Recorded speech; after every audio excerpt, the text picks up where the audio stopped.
बिस्मिल्लाहिर्रहमानिर्रहीम, अस्सलाम वालेकुम। Welcome to the quick review series of biology. आज का हमारा टॉपिक है रेस्पिरेटरी सिस्टम। रेस्पिरेटरी सिस्टम को हम क्विकली रिव्यू करेंगे कि रेस्पिरेटरी सिस्टम के पार्ट्स क्या हैं और हर एक पार्ट का फंक्शन क्या है। पहले रेस्पिरेटरी सिस्टम में सबसे पहले जो हम ऑक्सीजन इनहेल करते हैं वो किसके थ्रू करते हैं? नेजल कैविटी के थ्रू। नेजल कैविटी के अंदर क्या प्रेजेंट है? हमारे पास दो चीज़ें प्रेजेंट हैं, that is cilia and mucus. Cilia और म्यूकस प्रेजेंट है नेजल कैविटी के अंदर। अब सीलिया और म्यूकस का फंक्शन क्या है, ये क्यों प्रेजेंट है? सीलिया और म्यूकस एक्चुअली क्या करते हैं, जो हमारे पास हमने ऑक्सीजन इनहेल की है, ऑक्सीजन के अंदर हमारे पास प्रेजेंट हैं dust particles.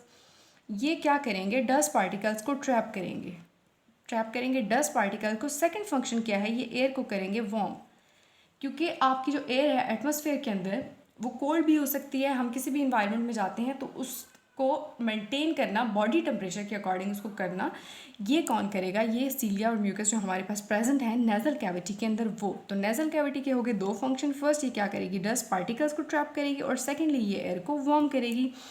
Then air move करेगी यहाँ बॉटम पे नीचे की तरफ, ठीक है। यहाँ पे प्रेजेंट है हमारे पास एपिग्लॉटिस। एपिग्लॉटिस किसके ऊपर प्रेजेंट है? एपिग्लॉटिक्स एक्चुअली प्रेजेंट है हमारे पास लैरिक्स के ऊपर। यहाँ पे एक स्ट्रक्चर है that is known as larynx. Okay, अब क्या है हमारे पास कि एपिग्लॉटिस क्या करता है? हमारे पास जो विंड पाइप है, यानी जो हमारे पास ट्रैकिया है और जो हमारे पास फूड पाइप है, ट्रैकिया एंड फूड पाइप, ये दोनों हमारे पास जॉइंटेड हैं, एक ही पोर्शन में प्रेजेंट है। अब एपिग्लॉटिस इनके ऊपर प्रेजेंट है। जब हम फूड लेते हैं, ठीक है, फूड जब हम अंदर लेके जाते हैं फूड पाइप से, तो एपिग्लॉटिस क्या करता है? ट्रैकिया को कवर करता है ताकि कोई भी फूड पार्टिकल ट्रैकिया के अंदर ना चला जाए, एयरवे के अंदर ना चला जाए। So this is the function of epiglottis. Then we have trachea. Trachea को हम क्या कहते हैं? सेकंड नेम है ट्रैकिया का विंड पाइप। ट्रैकिया को विंड पाइप भी बोला जाता है। ये कार्टिलेजिनियस रिंग्स का बना हुआ होता है। ये रिंग लाइक स्ट्रक्चर्स आपको नजर आ रहे हैं, ठीक है। यहाँ से एयर मूव करेगी बॉटम की तरफ। Then trachea is divided into two branches. अब ये जो दो ब्रांचेस हैं, इन ब्रांचेस को हम क्या कहते हैं? This branches are known as bronchi. Bronchi further divide होगा हमारे पास स्मॉलर ब्रांचेस के अंदर। ये जो स्मॉलर ब्रांचेस हैं इनको हम बोलेंगे ब्रोंकियोल्स, ठीक है। इसको आप एक ट्री का स्ट्रक्चर कंसिडर करें। बेसिक ट्री का स्टेम है, फिर ट्री का स्टेम फर्दर छोटी स्मॉलर स्टेम्स के अंदर डिस्ट्रीब्यूट हुआ हुआ है, डिवाइड हुआ हुआ है। Main stem is known as bronchi, और जो स्मॉलर इसके स्टेम्स हैं, जो स्मॉलर ब्रांचेस हैं, उनको हम कहेंगे ब्रोंकियोल्स। हर ब्रोंकियोल की एंड पे, जैसे ट्री के एंड पे हमारे पास क्या है? फ्रूट्स हैं, इसी तरह से हर ब्रोंकियोल के एंड पे एक राउंडेड स्ट्रक्चर है जिसको हम कहते हैं एल्वियोलाई। जो गैसियस एक्सचेंज, असल में हम कहते हैं ना कि हमारे पास रेस्पिरेटरी सिस्टम जो है, रेस्पिरेटरी सिस्टम के अंदर हमारे पास रेस्पिरेशन है, ऑक्सीजन का क्या होता है? एक्सचेंज होता है ऑक्सीजन और कार्बन डाइऑक्साइड का।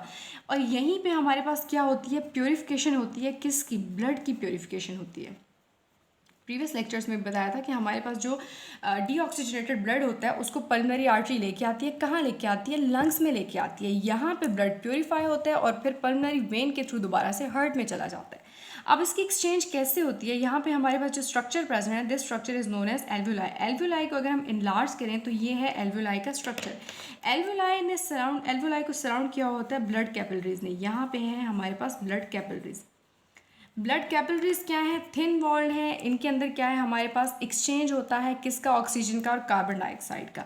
अब यहाँ पे जब एयर मूव करेगी, ऑक्सीजन प्रेजेंट है एल्वियोलाई के अंदर, और एल्वियोलाई को सराउंड किया हुआ है किसने? कैपिलरीज ने सराउंड किया हुआ है।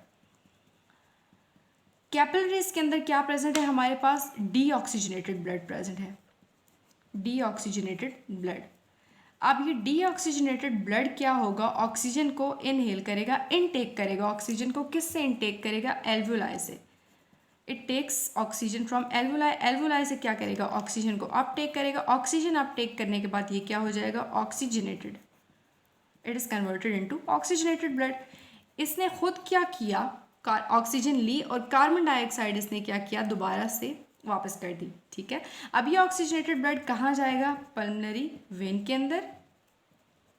पल्मोनरी वेन से ये कहाँ जाएगा? दोबारा से हार्ट के अंदर, और हार्ट से डिस्ट्रीब्यूट हो जाएगा फुल बॉडी के अंदर।